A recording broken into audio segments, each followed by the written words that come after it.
ഉപ്പ് കേടാവാതെ എത്ര നാൾ വരെ ഇരിക്കാം? ഉപ്പില്ലാത്ത ഭക്ഷണം നമുക്ക് ചിന്തിക്കാൻ പോലും പറ്റില്ല. കാരണം അടുക്കളയിലെ താരം തന്നെയാണ് ഉപ്പ്. നമ്മൾ കഴിക്കുന്ന ആഹാര സാധനങ്ങളിൽ രുചി വർദ്ധിപ്പിക്കാനാണ് ഉപ്പ് ഉപയോഗിക്കുന്നത്. ഉപ്പ് കൂടിയാലും കുറഞ്ഞാലും പ്രശ്നമാണ്. ഉപ്പില്ലെങ്കിൽ വളരെ കുറഞ്ഞതായിട്ട് നമുക്ക് കംപ്ലൈൻറ്റ് എല്ലാവരും പറയും. ഉപ്പ് കൂടിയാലോ കൂടിയിട്ട് കഴിക്കാൻ പറ്റില്ല എന്നും കംപ്ലൈൻറ്റ് ഉണ്ടാകും. ഉപ്പില്ലാത്ത അടുക്കള തന്നെ ഉണ്ടാവില്ല. ഏതൊരു വീട്ടിലും ഉപ്പുണ്ടാവും. കാരണം ഉപ്പില്ലാതെ ഉണ്ടാക്കുന്ന സാധനങ്ങളാവട്ടെ വളരെ കുറവാണ് താനും. മധുരമുള്ള പലഹാരങ്ങളിൽ പോലും ഉപ്പ് ചേർക്കാറുണ്ട് ചില മധുരമുള്ള ഐറ്റംസിൽ.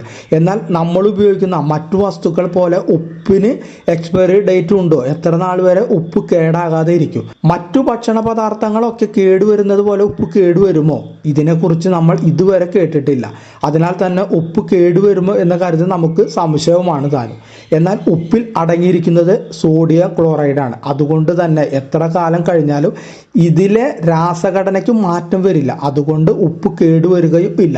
ഏതൊരു വസ്തുവിൻ്റെയും രാസഘടനയിൽ മാറ്റം വരുമ്പോഴാണ് അത് മറ്റൊരു പദാർത്ഥമായി മാറുന്നതും കേടാവുന്നതും. നമ്മൾ നെല്ലിക്കയും മാങ്ങയും ക്യാരറ്റും എല്ലാം ഉപ്പിലിട്ട് വയ്ക്കാറുണ്ടല്ലോ. എന്തുകൊണ്ടാണ് ഇങ്ങനെ ഉപ്പിലിട്ട് വയ്ക്കുന്നത്?